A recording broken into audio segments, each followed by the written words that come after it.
Hey, good morning. Let's do our morning devotional together. This morning's devotion is titled Abiding Peace, and it's from Isaiah 41:10. Fear not, for I am with you. Be not dismayed, for I am your God. Excuse me. Whenever I think of God's faithfulness in the midst of suffering, I am reminded of my dear late friend Corrie ten Boom, the remarkable Dutch woman who with her family hid Jews from the Nazis. After being imprisoned in Ravensbrück, the infamous concentration camp, Corrie traveled the world telling her story of suffering, forgiveness, and joy. For 35 years, she had never had a permanent home, but when she was 85 and in declining health, some friends provided her with a lovely house in California.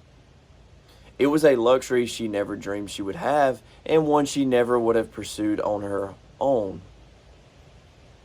One day her friend, the late movie director James Collier, was visiting.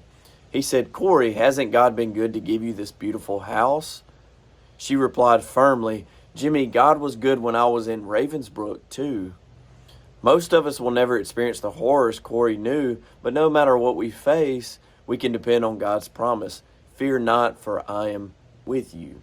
He's with us through whatever circumstance we're in. Through the deepest darkness, He's with us.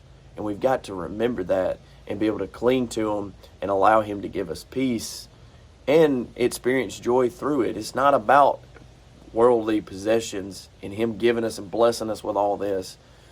If we're faithful, He'll give us what we need. And He may allow us to have stuff like that. But what's important is that He's with us through whatever we go through the valleys, through the mountaintops. God is faithful and He is with us. And we should not fear, because fear is not from God. It's from the enemy. The enemy wants us to fear. And the enemy wants to keep us from doing what God is calling us to do in the will for our lives. His will for our lives. All right. Thank y'all. God bless. Hope y'all have a great day.